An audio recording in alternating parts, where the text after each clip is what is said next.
Behaviour हो, चाहे वो ड्रेसिंग सेंस हो, चाहे वो हमारी सोच हो, ठीक है? चाहे वो हमारे दिखने का, बात करने का तरीका हो। क्या तो गधे पालकर बड़े कर रहे हैं या फिर हम क्या घोड़ों की तरह लड़कों को पाल रहे हैं? या फिर क्या हमने लड़कों को एक बिल्कुल ऐसी मशीन समझ लिया है कि भई ये तो सिर्फ़ बड़े होके काम करेंगे, उसे सारे दरवाजे बंद नज़र आए और हिम्मत हारकर उस व्यक्ति ने अपनी जान दे दी। लड़के का क्या हो रहा है, क्या नहीं हो रहा, भगवान जाने, कोई पूछने वाला नहीं होता, ठीक है? माता-पिता को ये लड़का कुछ बताता नहीं है। बड़े होके तुझे ही परिवार चलाना है, सही-गलत का फैसला सिर्फ़ तुझे ही लेना है, तुझे ही मतलब छोटी बहन के दहेज की तैयारी करनी है, तुझे ही सारा ज़िम्मेदारी अपने कंधों पे ढोनी है। हर हर महादेव, जय बजरंगबली। एक न्यूज़ सोशल मीडिया पे बहुत छाई हुई है आजकल और सोशल मीडिया पे नहीं बल्कि ये न्यूज़ हमारे जो मेन स्ट्रीम मीडिया है उसके ऊपर भी बहुत चल रही है और ये जो न्यूज़ है वो ये बताती है कि हम अभी भी अंदर से कितने बिगड़ सकते हैं, अंदर से कितने बुरे हो सकते हैं, कैसे हमारे अंदर एक एक शैतान जैसी प्रवृत्ति हमारे अंदर काम कर सकती है और कैसे हम रिश्तों को तार-तार कर सकते हैं आधुनिकता के नाम पे और या फिर कानून का सहारा लेके। मैं बात कर रहा हूँ उस 34-35 साल के लड़के की जो बेंगलुरु में एम्प्लॉयी था, टेक्नोलॉजी बेस्ड किसी कंपनी के अंदर और जिसने अपने जीवन को ख़त्म कर दिया। 1 घंटे की वीडियो मैंने पूरी नहीं सुनी, लेकिन उस 1 घंटे की वीडियो में कैसे उसने अपने जीवन को हारा है, कैसे वो बार-बार मरा है रिश्ते के अंदर, कैसे उसकी बीवी ने उसको प्रताड़ित किया है, उसको अलग-अलग तरीके से उसको एम्बैरेस करने की कोशिश करी है, उसको डिप्रेस करने की कोशिश करी है और कैसे कानून का सहारा लेकर हमारे सामाजिक ढांचे का, हमारे मूल्यों का उसकी बीवी ने बुरी तरह मज़ाक उड़ाया है। हालाँकि उसकी बीवी कितनी सही है, कितनी गलत है, ये सारा का सारा काम कानून का है। लेकिन जब एक व्यक्ति अपने आप को ख़त्म कर दे, अपने जीवन की कहानी का अंत कर दे, तो कहीं न कहीं हमारे को अपने बेसिक स्ट्रक्चर पे, हमारे समाज का जो जो जो मूल ढाँचा है, उसके बारे में सोचने के लिए कहीं न कहीं मजबूर होना पड़ता है। अब बात यहाँ पे ये आती है कि हालाँकि खुदकुशी करना कोई अच्छा काम नहीं है, कोई बहादुरी वाला काम भी नहीं है, लेकिन कोई व्यक्ति जब अपने आप को ख़त्म करने के लिए यहाँ तक पहुँच जाए, कोई व्यक्ति जब अपने आप को ख़त्म करने के लिए सोचने लगे, तो हम इस बात का अंदाज़ा लगा सकते हैं कि कम से कम उसके पास जितने भी उसके पास सॉल्यूशन थे, जितने भी उसके पास तरीके थे, इस परेशानी से बाहर आने के लिए कहीं न कहीं उसे सारे दरवाजे बंद नज़र आए और हिम्मत हारकर उस व्यक्ति ने अपनी जान दे दी और सारी की सारी डिटेल्ड वीडियो उस व्यक्ति ने अपनी बनाई है और जिसके अंदर उसने 4 या 5 लोगों को दोषी उसने ठहराया है। अब ये काम कानून का है कि कानून इस पे कैसे काम करता है, कैसे मीडिया इसको आगे प्रेज़ेंट करती है। जो व्यक्ति इस दुनिया से चला गया, भगवान उसकी आत्मा को शांति दे और जिन लोगों ने उस व्यक्ति की ऐसी हालत करी है, कानून उनको मेरी ऐसी कानून से रिक्वेस्ट है, लोगों से रिक्वेस्ट है जो भी ज़िम्मेदार है, उसके दोषियों को प्रॉपर सज़ा दी जाए और कानूनन तरीके से उनको एक पनिशमेंट दिया जाए। ये तो बात होगी उस लड़के की जिस लड़के ने अपनी जान गँवा दी। अब यहाँ पे सवाल ये है कि क्या हम जब लड़कों का पालन-पोषण करते हैं, तो हम क्या गधे पालकर बड़े कर रहे हैं या फिर हम क्या घोड़ों की तरह लड़कों को पाल रहे हैं? या फिर क्या हमने लड़कों को एक बिल्कुल ऐसी मशीन समझ लिया है कि भई ये तो सिर्फ़ बड़े होके काम करेंगे, ठीक है? और इनको सिर्फ़ पैसा कमाना है और इनको किसी रिश्ते में ऐसे झोंक देना है, ठीक है? रिश्ते के अंदर उस लड़के का क्या हो रहा है, क्या नहीं हो रहा, भगवान जाने, कोई पूछने वाला नहीं होता, ठीक है? माता-पिता को ये लड़का कुछ बताता नहीं है, क्योंकि लड़कों का पालन-पोषण ऐसा होता है ना कि भई मैं अंदर ही अंदर घुट जाऊँगा, अंदर ही अंदर मैं अपने आप को मार दूँगा, लेकिन अपनी परेशानियों को किसी को बताऊँगा नहीं, चाहे वो माता-पिता हों, चाहे वो दोस्त हों, ठीक है? जहाँ तक मैंने इस केस के बारे में सुना था, उसने खुल के अपनी बात दिल की किसी से कही नहीं लड़के ने। जो अतुल व्यक्ति जो था, जिसने अपने आप को खत्म कर दिया, उसने खुल के दिल से बात किसी से करी नहीं और शायद उसने इसलिए नहीं करी होगी कि उसे पता है कि उसकी जो जीवन की जो प्रॉब्लम है, कहीं न कहीं वही उसका सॉल्यूशन निकालेगा। लेकिन जब कानून का सहारा लेके उस लड़की ने या फिर उसकी पत्नी ने जो अत्याचार उसके ऊपर किया है, कहीं न कहीं ये सोचने की ज़रूरत है कि कानून कैसे एक औरत को इतनी ज़्यादा पावर दे सकता है और एक सवालिया निशान यहाँ पे औरतों की मेंटालिटी पे भी आता है, जो अपने आप को बहुत ज़्यादा, ये जो कल्चर चल रहा है ना आजकल वुमेन एम्पावरमेंट, ये वुमेन एम्पावरमेंट की जगह ये कुछ और ही हो गया। मतलब हमने एक परसेप्शन बना रखा है कि लड़कियां सारी की सारी सीता होती हैं और सारी की सारी लड़कियां बेचारी बहुत ज़्यादा अत्याचार झेलती हैं। डोमेस्टिक वायलेंस सबसे ज़्यादा लड़कियों के ऊपर होता है, डोमेस्टिक वायलेंस लड़कों के ऊपर भी होता है और ये उदाहरण है उस चीज़ का,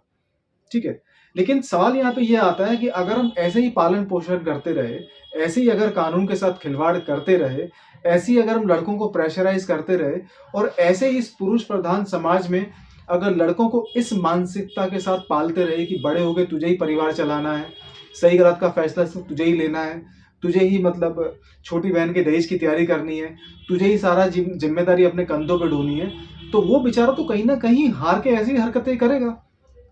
अपने जीवन को तो कहीं ना कहीं वो खो देगा, ऐसे जैसे इस लड़के ने खो दिया। और सबसे बड़ी बात, हमें ऐसे रिश्तों के अंदर जाने से बचना चाहिए। ऐसे रिश्तों के अंदर जाने से बेशक बिना किसी हिचकिचाहट के हम लोगों को बचना चाहिए, चाहे कुछ भी हो जाए। मैं आपको कुछ चीजें, कुछ पॉइंट ऐसे बताने की कोशिश करूंगा आज कि आपको लगने लगेगा कि हाँ, अब इस रिश्ते से वॉकआउट करने का समय आ गया है, इस रिश्ते को खत्म करने का समय आ गया है। पहली चीज, इस रिश्ते के अंदर जो हुई है आज, जो अतुल और उसकी वाइफ के बीच में जो हुआ है, हालांकि ये तो एक शादीशुदा जोड़ा था, लेकिन ऐसी बहुत सारी घटनाएं आपको जब आप किसी व्यक्ति के साथ रिलेशन में होंगे तब भी आपको दिखने में लग जाएगी। पहली चीज, मैं शुरुआती दौर की बात नहीं कर रहा, क्योंकि शुरुआती दौर पे होता है क्या है कि ये सारी की सारी बनावटी, ये जो जो इविल नेचर जो होता है ना किसी व्यक्ति का, चाहे वो लड़का हो चाहे लड़की हो, वो नजर नहीं आता शुरू शुरू में। क्योंकि शुरू शुरू में क्या होता है कि किसी रिश्ते में हम अपना बेस्ट अपना रखते हैं आगे, चाहे वो बिहेवियर हो, चाहे वो ड्रेसिंग सेंस हो, चाहे वो हमारी सोच हो, ठीक है, चाहे वो हमारे दिखने का, बात करने का तरीका हो। तो किसी व्यक्ति को अपने नकली बिहेवियर से इंप्रेस करने के लिए हम कुछ भी बोलते हैं, हम कुछ भी दिखाने की कोशिश करते हैं, हम किसी भी तरीके से इंप्रेस करने की कोशिश करते हैं। तो ये शुरुआती नहीं, ये कम से कम पता चलता कुछ महीने बाद कि उस व्यक्ति का असली व्यवहार, उसका असली नेचर क्या है। और जब असली नेचर देखने लगे ना आपको, तो सबसे पहली चीज आपको जो नोटिस करनी है वो ये है कि व्यक्ति आपकी डिसरिस्पेक्ट ना करे। जिस रिश्ते के अंदर आपकी इज्जत अगर दांव पे लग जाए, जिस रिश्ते में अगर आपको रिस्पेक्ट ना मिले, जिस रिश्ते में अगर आपको इज्जत की नजर से ना देखा जाए, उस रिश्ते का ये पहला रेड फ्लैग है कि आपको उस रिश्ते में होना ही नहीं चाहिए। चाहे वो लड़की हो चाहे लड़का हो, इज्जत किसी की भी कम नहीं होती। मैं नहीं कह रहा हूं कि लड़कियों की इज्जत नहीं होती या लड़कों की ज्यादा होती है, इज्जत सबकी बराबर होती है अपनी अपनी नजरों में। लेकिन अगर आपकी इज्जत अगर तार तार की जाए बार बार, चाहे वो किसी भी तरीके से हो, तो उस रिश्ते से वॉकआउट करने का पहला रेड फ्लैग यही है। दूसरा पॉइंट ये है कि शुरू शुरू में हम लोग किसी भी रिश्ते के अंदर एक दूसरे को बहुत ज्यादा कम्युनिकेशन ओपन रखते हैं, अपने दिल की बात रखते हैं, ठीक है, अपने आप कुछ अपनी जो इमोशनल वीकनेस है या स्ट्रांगनेस है, हम उसको आगे रखने की कोशिश करते हैं। हम धीरे धीरे बताने की कोशिश करते हैं कि हमारा पालन पोषण कैसा रहा है, माता पिता का बिहेवियर मेरे प्रति कैसा रहा है, ठीक है, चाचा मामा ताऊ जी सबके बारे में बताने की कोशिश करते हैं। ये हमारा घर है, यहाँ मेरा पालन पोषण, ये मेरी स्कूलिंग थी, ठीक है, इन दोस्तों, इन लड़कों के साथ मेरी दोस्ती हुई, या लड़का बोलेगा इन लड़कियों के साथ में रिलेशन में रहा, ये जो भी था। तो कहीं ना कहीं आप फिर अपने आप को इमोशनली किसी व्यक्ति के सामने खोलने की कोशिश करते हो, आप कहीं ना कहीं एक तरह से इमोशनल रिलेशन बनाने की कोशिश कर रहे हो, ठीक है। अगर वो इमोशनल कनेक्टिविटी, अगर वो इमोशनल कंपैटिबिलिटी नहीं बैठती है कुछ समय के बाद, क्योंकि शुरू शुरू में तो हम बोलते हैं कि कोई बात नहीं, आई अंडरस्टैंड, ठीक है, सोना बाबू डार्लिंग बेबी, ये सब शुरू शुरू में चलता है, और कहीं ना कहीं हम इसको एडजस्ट भी करने की कोशिश करते हैं। कोई लड़की ये बोलेगी भी ना कि मेरा पास रिलेशन बहुत बेकार था, मतलब मुझे टाइम नहीं देता था, घुमाने नहीं ले जाता था, तो कहीं ना कहीं लड़का कोशिश करेगा, ठीक है यार मैं कोशिश करूंगा घुमाने की भी, और I will understand you emotionally, ठीक है, रोएगी तो तुम्हारे को कंधा भी मिलेगा, तुम्हें समझाने की कोशिश भी करेगा। तो कहीं ना कहीं होता है कि इमोशनली एक स्पेस बनाने की कोशिश करते हैं, और उस स्पेस में हम ये कोशिश करते हैं कि हम अपने दूसरे पार्टनर को इमोशनली गिरने ना दें, या इमोशनली उसको एग्जॉस्ट होने ना दें, ठीक है। तो कहीं ना कहीं हम उसको आगे रखते हैं, अब हमारा जो इमोशनल फेस होता है वो रिश्ते में आगे जाता है, ठीक है। लेकिन 6 महीने बाद क्या होता है कि जिस व्यक्ति की शुरुआत में आप खामोशी भी समझ जाते थे, ठीक है, 6 महीने बाद जब वो इंसान रो भी रहा होता है ना आंखें बंद करके, तो आपके पार्टनर को उसकी किलकारी नजर नहीं आती। ये होती है इमोशनल एग्जॉस्टेड, इसे कहते हैं भावनात्मक तौर पे एकदम से खत्म हो जाना। इसीलिए कि शुरू में ही आप लोग जब इमोशनली जुड़े थे तो वो नकली था, वो दिखावा था। नेचुरल तरीके से जुड़े होते तो बात अलग होती। तो दूसरा पॉइंट ये है, अगर आपकी इमोशनल कंपैटिबिलिटी, अगर भावनात्मक तौर पे एक व्यक्ति अगर आपको नहीं समझ पा रहा है, आपकी बातों को नहीं समझ पा रहा है और वो आपके लिए खड़ा नहीं है, तो ये दूसरा रेड फ्लैग है कि आपको भावनात्मक तौर पे उस व्यक्ति से डिस्कनेक्ट कर देना चाहिए। पहला था डिसरिस्पेक्ट, दूसरा आपका भावनात्मक तौर पे आपको नहीं समझा जा रहा। तीसरी चीज होती है, जो तीसरा पॉइंट है वो ये है ट्रस्ट इश्यूज। ठीक है, अब कोई व्यक्ति अगर आपकी डिसरिस्पेक्ट कर रहा है, कोई व्यक्ति आपको भावनात्मक तौर पे समझ नहीं पा रहा और कहीं ना कहीं उस व्यक्ति के दिल में आपके प्रति वो इंपॉर्टेंस नहीं रही, ठीक है, तो होगा क्या कि आपके रिलेशन में जो पैटर्न था ना शुरू शुरू में जो नजर आता था कि मेरा बेबी तो उस टाइम मॉल गया होगा, या मेरा जो बॉयफ्रेंड है वो ऑफिस में होगा, उसके ऑफिस में 25 लड़कियां काम करती हैं, 40 लड़के काम करते हैं, ऑफिस में वो ये करता है, वैसे करता है, ठीक है, आपकी गर्लफ्रेंड है वो वहां जॉब करती होगी, आपको पूरा का पूरा टाइम टेबल पता होगा। सुबह उठती है तो नहाने जाती है, सुबह 10 बजे ऑफिस से निकलती है, आपका बॉयफ्रेंड सुबह 9:30 बजे अपनी गाड़ी में बैठ के ऑफिस निकल जाता है। पूरा का पूरा जो एकदम जो डिटेल्ड जो उसकी दिनचर्या होगी, जो टाइम टेबल होगा उसका दिन का, वो पूरा का पूरा आपको मुंह जबानी याद होगा। ठीक है, इतने बजे उठता है, इतने बजे ऑफिस पहुंचता है, लंच करता है, ये बात करने का तरीका है, यहां तक कि आपको मैसेज करने का पैटर्न भी समझ आने लगेगा कि ये मेरा बॉयफ्रेंड ही बात कर रहा है, कोई और बात कर रहा है। ठीक है, तो आपको आदत इतनी ज्यादा पता लग जाती है किसी व्यक्ति की कि उस पैटर्न से जरा सा भी हट के कुछ अलग होता है, तो आपको लगता है कि अब ट्रस्ट इश्यूज आ रहे हैं। कहीं ना कहीं आपको लग जाता होगा ना कि यार कुछ तो अनबन है, कुछ तो अजीब सा है, क्योंकि जिस व्यक्ति को मैं 6 महीने से या साल भर से जानता हूं वो ऐसे बात नहीं करता। जिस व्यक्ति को मैं साल भर से जानता हूं या 9-10 महीने से जानता हूं वो व्यक्ति ऐसे रिस्पॉन्स नहीं करता, या कुछ ना कुछ तो मिसिंग है इसके बिहेवियर के अंदर। तब जाके आपके ट्रस्ट इश्यूज खड़े होते हैं। और जब आपको लगने लगे ना, जब दिल से आवाज आने लगे ना कि ये व्यक्ति को छुपाने की कोशिश कर रहा है, तो फिर ट्रस्ट इश्यूज क्रिएट होते हैं। और जब आपको लगने लगे कि ये व्यक्ति वाकई मुझसे झूठ बोलता है या छुपाता है, ठीक है, तो समझ जाओ कि फिर आपका उस रिश्ते से ये बहुत बड़ा रेड फ्लैग है। ट्रस्ट इश्यूज के साथ आप किसी रिश्ते में नहीं चल सकते। अगर आपको लगता है कि यह है तरीका, तो फिर आपको उस रिश्ते से फौरन निकल जाना चाहिए। अगर इन चीजों को रिपेयर करके, इन चीजों को सॉल्व करके रिश्ते को सुलझाया जा सकता है तो अलग बात है। लेकिन अगर कोई व्यक्ति सुधरने पे ही नहीं आ रहा, कोई व्यक्ति रिश्ते को सुधारने के लिए कोशिश ही नहीं कर रहा, आपने चाहे उसको 50 बार बोल दिया हो, समझाने की कोशिश करी हो, क्योंकि आप तो सीरियस है लेकिन वो व्यक्ति सीरियस नहीं है, तो जो व्यक्ति सीरियस नहीं है वो रिश्ते को सुधारने के लिए कोई अपने अंदर बदलाव भी नहीं लाएगा। तो ट्रस्ट इश्यूज जो थर्ड पॉइंट है, ये अपने आप में बहुत इंपॉर्टेंट पॉइंट है, इसको बिल्कुल भी इग्नोर ना करें। जिस रिश्ते में ट्रस्ट नहीं होता वो रिश्ते ज्यादा नहीं चलते।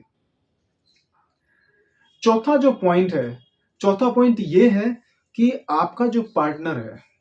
आपके साथ बार बार लड़ाई करने के बहाने ढूंढेगा, आपको क्रिटिसाइज करेगा,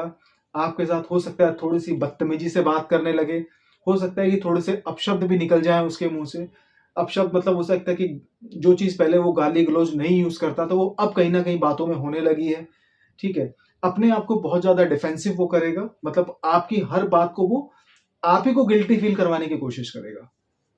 हर चीज में तेरी गलती थी। ठीक है, और खासकर मैं यूं नहीं बोलूंगा कि लड़कियां करती हैं, ये सोशल मीडिया पे एक हाइप सी बनी हुई है कि सिर्फ लड़कियां करती हैं, लड़के भी करते हैं, ऐसी बात नहीं है। लेकिन लड़कियों का कहीं ना कहीं ये ज्यादा सुनने में आता है कि जब उनको रिलेशन खत्म करना होता है तो कहीं ना कहीं वो आपको गिल्टी फील करवाएंगी कि भाई तेरी वजह से ऐसा हुआ है, ठीक है, तू मेरे को टाइम नहीं देता था, या तेरी वजह से ट्रस्ट इश्यूज खड़े हुए हैं, चाहे गलती उसी की क्यों ना हो। और लड़के को ये साफ साफ दिख रहा होता है कि गलती किसकी किसकी नहीं है। ठीक है, लेकिन लड़के थोड़ा सा इमोशनली बहुत कम रिएक्ट करते हैं, वो थोड़ा सा भाई वो एक लड़कों का पालन पोषण इस तरीके से होता है कि वो वैल्यूज पे डिपेंड करते हैं। ठीक है, लड़कियों का थोड़ा सा इमोशनल रिएक्शन ज्यादा होता है, लड़कों का कम होता है, लेकिन दिखाई दोनों को दे रहा होता है कि कौन बेईमान है, कौन ये है, कौन नहीं। ठीक है, तो होता क्या है कि कहीं ना कहीं एक दूसरे को जब आप क्रिटिसाइज करते हो, अपनी गलतियों को एक्सेप्ट ना करके बहुत ज्यादा डिफेंसिव हो जाते हो, तो ये चौथा एक रेड फ्लैग है रिश्ते के अंदर। ये जो 4 पॉइंट मैंने आप लोगों को अभी बताए हैं, अगर ये चारों में से 2 या 3 या 1 भी अगर होता है, तो कहीं ना कहीं रिश्ते में बैठ के आप उसको बात करके सॉल्व करने की कोशिश करें। अगर नहीं सॉल्व होता है तो मेरे ख्याल से अगर ये चारों में से 3 भी चीजें हो रही हैं, तो मेरे ख्याल से रिश्ते में अब ज्यादा समय नहीं है रुकने का। रिश्ते को रिपेयर करने की कोशिश भी मत करो, क्योंकि ताली हमेशा 2 हाथों से बजती है। एक व्यक्ति चाहता है रिश्ते को चलाना, दूसरा व्यक्ति उसके अंदर कोशिश ही नहीं कर रहा, तो आप एक तरफ से ताली नहीं बजा सकते। तो ये चारों के चारों पॉइंट जब भी आपको किसी रिश्ते में दिखाई दे, तो ये समय है रिश्ते को छोड़ के आगे बढ़ने का और किसी नए पार्टनर की तलाश करने का। हर हर महादेव, जय बजरंगबली। रिश्ते के अंदर आपकी इज्जत अगर दांव पे लग जाए, जिस रिश्ते में अगर आपको रिस्पेक्ट ना मिले, जिस रिश्ते में अगर आपको इज्जत की नजर से ना देखा जाए,